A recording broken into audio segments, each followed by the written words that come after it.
Welcome to easy let English health and wellness series में अब हम समझेंगे हीमोग्लोबिन A1C टेस्ट के बारे में। HbA1c या कभी सिर्फ A1c या हीमोग्लोबिन A1c, इसके बहुत से नाम हैं। HbA1c या खाली A1c या हेमोग्लोबिन A1c या ग्लाइकेटेड हेमोग्लोबिन, बहुत से नाम हैं। तो ये टेस्ट के बारे में आज सब कुछ जानेंगे। तो पहला पॉइंट क्या है कि A1C टेस्ट या HbA1c टेस्ट क्या दिखाएगा, टेस्ट से हमें क्या पता चलेगा, इसका जो वैल्यू है वो कैसे समझें और कैसे व्याख्या करें। क्योंकि नॉर्मल जब ब्लड ग्लूकोज टेस्ट करते हैं तो 110, 120, 140, अब यहाँ तो आपको परसेंटेज में आएगा 5.2%, 6.7%। तो इसको कैसे समझें और व्याख्या करें, और दोनों का तुलना करते हैं, रक्त ग्लूकोज परीक्षण और A1C परीक्षण। नॉर्मल जो ब्लड शुगर टेस्ट होता है, किसी का 110, किसी का 120, 140, 160, और A1C टेस्ट जो है हेमोग्लोबिन A1C टेस्ट, इस दोनों का तुलनात्मक स्टडी करेंगे और क्यों हमें इस परीक्षण की सलाह दी जाती है, हॉस्पिटल आपको यह टेस्ट क्यों करवाता है, तो इसके बारे में जानेंगे। हेमोग्लोबिन A1C टेस्ट या HbA1c टेस्ट क्या है और इसका लाभ क्या है और इसके वैल्यू को कैसे समझना है। Easy elite English health and wellness. HbA1c में जो Hb है, Hb जो वर्ड है Hb, इसका मतलब हीमोग्लोबिन। Hb का मतलब हीमोग्लोबिन। तो हीमोग्लोबिन क्या है? यह वही लाल रंग है जो रक्त को लाल बनाता है। रक्त लाल क्यों है? वह इसलिए है कि हीमोग्लोबिन है। अगर हीमोग्लोबिन नहीं होता तो रक्त लाल नहीं होता। तो रक्त लाल है क्योंकि यह लाल हीमोग्लोबिन है। यह कहाँ है? यह RBC, लाल रक्त कोशिका, RBC पर मौजूद है। ये हीमोग्लोबिन कहाँ पर है? लाल रक्त कोशिका पर है। इसका काम क्या है? यह फेफड़े या लंग्स से, आपके जो लंग्स हैं वहाँ से शरीर के हर हिस्से तक ऑक्सीजन पहुँचाता है। आपके फेफड़े या लंग्स से ऑक्सीजन लेकर शरीर के हर भाग में पहुँचाना ही हेमोग्लोबिन का काम है। और ये केमिकली एक प्रोटीन है, यानी आयरन प्लस प्रोटीन, इसमें आयरन भी है और प्रोटीन भी है। तो HbA1c टेस्ट को ग्लाइकेटेड हेमोग्लोबिन टेस्ट भी कहा जाता है। So HbA1c, haemoglobin A1c, glycated haemoglobin test सभी एक ही चीज है। अब रक्त में ग्लूकोज हमेशा मौजूद रहता है। नॉर्मल में भी, जिसका डायबिटीज नहीं है उसके रक्त में भी ग्लूकोज मौजूद रहेगा। अगर ब्लड शुगर बहुत कम हो गया तो फिर सर चकराएगा, वो कोलैप्स करेगा, फिर उसे ग्लूकोज दिया जाता है। तो रक्त में हमेशा ग्लूकोज रहना जरूरी है क्योंकि यही प्रमुख ऊर्जा का सोर्स है। लेकिन ज़्यादातर ग्लूकोज कहाँ रहता है? यह प्लाज्मा में रहता है, यानी आपके रक्त के जो लिक्विड पार्ट, तरल भाग, लिक्विड का जो तरल पार्ट है ब्लड का, वो उसको कहते हैं प्लाज्मा। यह प्लाज्मा में होता है, रक्त के तरल भाग प्लाज्मा में ये ग्लूकोज होता है। लेकिन कुछ ग्लूकोज RBC पर हीमोग्लोबिन के साथ कंबाइन करते हैं। मैक्सिमम ग्लूकोज कहाँ होता है? प्लाज्मा में, प्लाज्मा में घुल जाता है। लेकिन कुछ ग्लूकोज आपके RBC पर हीमोग्लोबिन के साथ मिल जाते हैं, तो उन्हीं को, इसी को कहते हैं ग्लाइकेटेड हीमोग्लोबिन। क्या कहते हैं, ग्लाइकेटेड हेमोग्लोबिन। ये क्या है, ग्लूकोज है, और ये आपका रेड ब्लड सेल है। अगर शुगर ज़्यादा है तो ग्लाइकेटेड हेमोग्लोबिन ज़्यादा होगा, और नहीं तो ग्लाइकेटेड हेमोग्लोबिन कम होगा। तो यही टेस्ट है ग्लाइकेटेड हेमोग्लोबिन टेस्ट, या HbA1c या हीमोग्लोबिन A1c। अब देखते हैं इसके बारे में। प्लाज्मा में ग्लूकोज का स्तर लगातार बढ़ता और घटता रहता है। आप खाना खाइए, बढ़ जाएगा, 2-3 घंटे बाद कम हो जाएगा, अगर आप उपवास में हैं तो और कम हो जाएगा, भोजन के बाद अधिक हो जाएगा, अगर आप कोई मिठाई खाते हैं तो और ज़्यादा अधिक हो जाता है। तो ये तो अप डाउन होता रहता है, 1-2 घंटे के भीतर भी इसमें अप डाउन होता है। आप रोज़ टेस्ट कीजिए, तो आपके भोजन के अनुसार कितना आलू खाया, कितना चावल खाया, कितना चीनी खाया, इस भोजन के अनुसार इसका उतार चढ़ाव होता रहेगा। तो ये जो प्लाज्मा ग्लूकोज टेस्ट, नॉर्मली जो ब्लड ग्लूकोज टेस्ट है, ये कभी स्थिर नहीं रहेगा, ये हमेशा कभी उठेगा, कभी उतरेगा, कभी चढ़ेगा, इसका तो उतार चढ़ाव होता रहता है। लेकिन आरबीसी पर हीमोग्लोबिन एक बार ग्लूकोज से जुड़कर ग्लाइकेटेड हेमोग्लोबिन हो गया तो यह स्थिर होगा, और तब तक शायद ऐसे ही रहेगा जब तक आरबीसी नष्ट नहीं हो जाता। आरबीसी नॉर्मली कब नष्ट होता है, उसका सामान्य जीवन काल 100 से 120 दिन तक। 100 दिन, 110 दिन, 120 दिन, तब तक जब तक यह आरबीसी नष्ट नहीं हो जाता, ये ग्लाइकोजेन हीमोग्लोबिन ऐसे ही रहेगा। प्लाज्मा का ग्लूकोज तो कभी बढ़ेगा, कभी कमेगा, लेकिन एक बार जो हीमोग्लोबिन के साथ मिलकर ग्लाइकेटेड हीमोग्लोबिन हो गया, ये अब बदलने वाला नहीं है जब तक ये पूरा आरबीसी अपने जीवन काल खत्म करके उसका डिस्ट्रक्शन नहीं हो जाता, नष्ट नहीं हो जाता, तब तक वो ग्लाइकेटेड रहेगा। तो ग्लाइकोजेन हीमोग्लोबिन का स्तर आपके पिछले 3-4 महीनों के दौरान शुगर का औसत लेवल ये बताता है। ये नहीं कि अभी कितना है, ये बताता है आपके पिछले 3 महीने या 4 महीने से आपका एवरेज ब्लड ग्लूकोज कैसा था। 3-4 महीने से आपका एवरेज कैसा है, ये नहीं कि अभी कैसा है।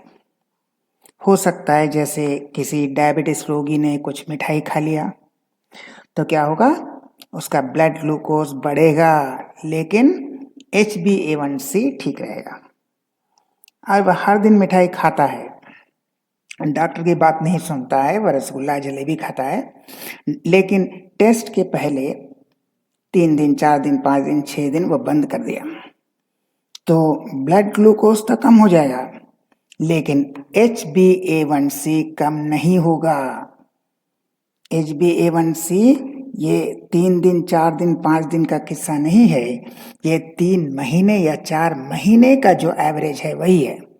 तो 2 दिन, 3 दिन, 4 दिन नहीं खाने से नहीं बढ़ेगा, और 2 दिन, 4 दिन, 3 दिन आपने ज़्यादा जलेबी या रसगुल्ला खा गया तो ये नहीं बढ़ेगा, लेकिन ब्लड ग्लूकोज बढ़ेगा और कमेगा, लेकिन HbA1c नहीं बढ़ेगा। 1 दिन या 2 दिन या 3 दिन से ना बढ़ेगा ना कमेगा, क्योंकि ये 3-4 महीने का एवरेज है।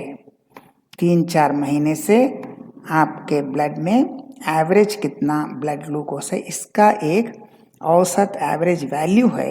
ये 1 दिन या 2 दिन के भोजन से न कमेगा न बढ़ेगा। रक्त ग्लूकोज परीक्षण क्या मापता है, ब्लड ग्लूकोज परीक्षण क्या मापता है, उस पल प्लाज्मा में ग्लूकोज की मात्रा। अब अगर 8 बजे टेस्ट करते हैं तो 8 बजे उस दिन आपके शरीर में कितना ब्लड ग्लूकोज है। ग्लाइकेटेड हीमोग्लोबिन A1c क्या मापता है, आपके 100+ दिन यानी 3 या 4 महीनों से आपके ब्लड ग्लूकोज का एवरेज, ये 1 दिन का या 1 पल का नहीं है, 3-4 महीने का एवरेज है। और यह आपके सामान्य स्वास्थ्य, आहार, व्यायाम और लाइफस्टाइल जीवन शैली के स्तर के रुझान का एक विश्वसनीय संकेतक है। क्योंकि एक दिन हो सकता है आपने कुछ खा लिया, ज़्यादा मिठाई खा लिया, एक दिन हो सकता है आपने नहीं खाया, आपका सर्दी लग गया, आपका खाने का मन नहीं किया, तो ब्लड प्लाज्मा ग्लूकोज तो अप डाउन होगा। लेकिन HbA1c टेस्ट जो है वो आपके 3-4 महीने का किस्सा सुना देगा, एक दिन का नहीं। एक दिन क्या खाया, एक दिन नहीं खाया, इससे कोई फर्क नहीं पड़ता। आपके पिछले 3 महीने 4 महीने से आप क्या कर रहे हैं, इसका एक एवरेज रुझान होता है। और ब्लड कहाँ से लिया जाता है? कोहिने के अंदर की नस से लिया जाता है। और रक्त हमेशा वेन से लिया जाता है, आर्टरी से नहीं लिया जाता है, ओनली वेन से।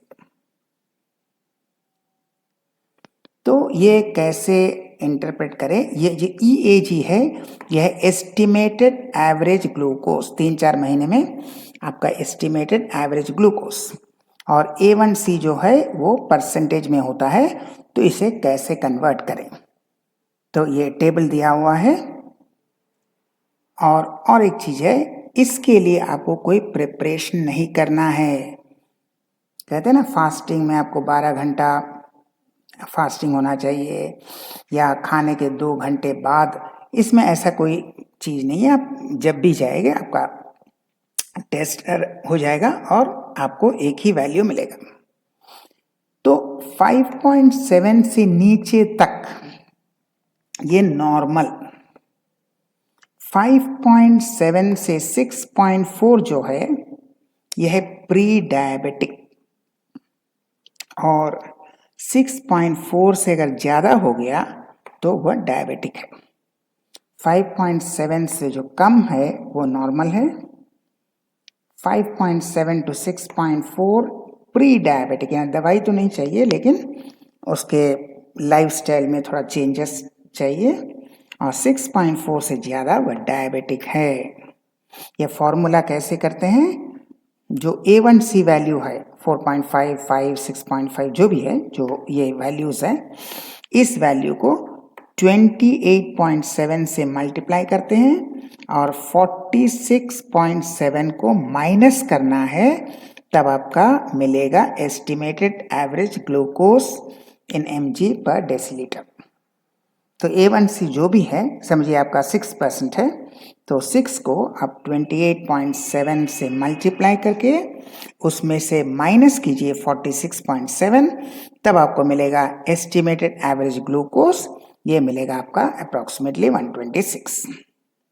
सो 5.7 से कम यानी 115 से कम जो है वो है नॉर्मल, 5.7 से 6.4 लेस देन 140 प्री डायबिटिक, और उससे ज़्यादा जो है वो डायबिटिक। लेकिन ये जो माप है ये कुछ कंडीशन में यह गड़बड़ करता है। क्या क्या कंडीशन है? प्रेगनेंसी, ब्लड लॉस, अगर किसी का एक्सीडेंट हो गया, बहुत खून निकल गया, और ब्लड ट्रांसफ्यूशन, अगर दूसरे का रक्त आपको चढ़ाया गया, क्योंकि उसमें जो आरबीसी है वो बाहर का आरबीसी है, आपके आरबीसी नहीं है, तो तब जो होगा ये कैलकुलेशन वैलिड नहीं होगा, क्योंकि आपके आरबीसी के साथ आपने बाहर से जो आरबीसी आया है वो भी है, तो उसका जब एवरेज निकालेंगे तो ये आपका आरबीसी तो नहीं है, कुछ कुछ तो बाहर का आरबीसी है जो रक्त चढ़ाया गया है, जो ब्लड चढ़ाया गया है। इसलिए इन सब परिस्थिति में प्रेगनेंसी, ब्लड लॉस और ब्लड ट्रांसफ्यूजन, सीवियर एनीमिया में ये लिमिटेशन है, ये इसका सही व्याख्यान ऐसे नहीं होगा, तब ये कैलकुलेशन काम नहीं करता है। इस प्रकार या तो डायबिटिक या जो प्री डायबिटिक है उसका निदान और जांच करने में तो A1C टेस्ट जरूरी है, लेकिन यह और एक चीज के लिए जरूरी है, यह पता लगाता है कि रोगी का डाइट कंट्रोल, आहार नियंत्रण, जीवन शैली, लाइफस्टाइल कितना संतोषजनक है, कितना सुसंगत है, उसका डाइट कंट्रोल कितना परफेक्ट है, उसका लाइफस्टाइल, एक्सरसाइज ये कितना ठीक है। तो ये भी, और एक दिन का नहीं, पिछले 3-4 महीने से आपके लाइफस्टाइल का एवरेज रुझान 3-4 महीने का एवरेज देता है कि एक पल या उस दिन का नहीं, एक दिन का नहीं, 2 दिन का नहीं, पूरे 3-4 महीने से यहाँ पे ब्लड ग्लूकोज एवरेज कितना है कि इसका इंडिकेशन है, इसका निर्देशक है।